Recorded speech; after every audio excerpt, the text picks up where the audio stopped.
ত্রয়োদশ জাতীয় নির্বাচনে বদলেছে বাংলাদেশের গতিপথ। ইতিবাচক পরিবর্তনের পথে হাঁটছে রাষ্ট্র।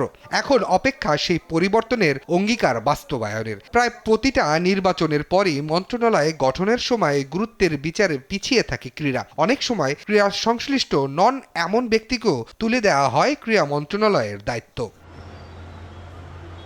এবার যেন তেমনটা না হয় সেটাই অনুরোধ সংগঠকদের। মন্ত্রণালয়ের দায়িত্ব যেন একজন ক্রীড়া সংশ্লিষ্ট ব্যক্তিকেই তুলে দেওয়া হয়, অনুরোধ তাদের। বাংলাদেশ জাতীয়তাবাদী দল ক্রীড়ামন্ত্রী নিয়োগের ক্ষেত্রে ভুল করবে না, কারণ যারা ক্রীড়ার সাথে সংশ্লিষ্ট আছে এবং খেলাধুলাকে আরও এগিয়ে নেওয়ার জন্য অনেক শ্রম দিতে পারবে, পরিশ্রম করতে পারবে, তার মেধা কাজে লাগাতে পারবে, এই ধরনের একজন ব্যক্তিকে খুঁজে বের করবে। অন্তর্বর্তীকালীন সরকারের অধীনে বিসিবির নির্বাচন ছিল প্রশ্নবিদ্ধ। ক্লাব ক্রিকেটার ও সাংবাদিকদের খেলা বর্জনের মতো নজিরবিহীন ঘটনা ঘটেছে। তাই নতুন মন্ত্রীর অধীনে খেলার পরিবেশ ফিরিয়ে আনার তাগিদ বিসিবির সাবেক যুগ্ম সম্পাদকের। আমরা ভেবেছিলাম যে ইন্টারিম গভর্নমেন্ট এখন জাতীয় নির্বাচনটা যেভাবে করেছে ঠিক এটার আলোকে ওই নির্বাচনগুলি হওয়া উচিত ছিল, বাট আনফর্চুনেটলি ওই নির্বাচনগুলি গত 17 বছর মানে ফেডারেশনের নির্বাচনগুলি গত 17 বছরকে হার মানিয়েছে। অর্থাৎ সেগুলি ত্রুটিপূর্ণ ছিল, অবৈধ হস্তক্ষেপ ছিল, যে হস্তক্ষেপটা আমরা কেউই মানতে পারিনি।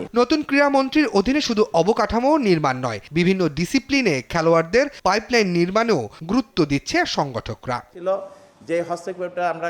রাশেদ অমিত, দেশ টিভি, ঢাকা।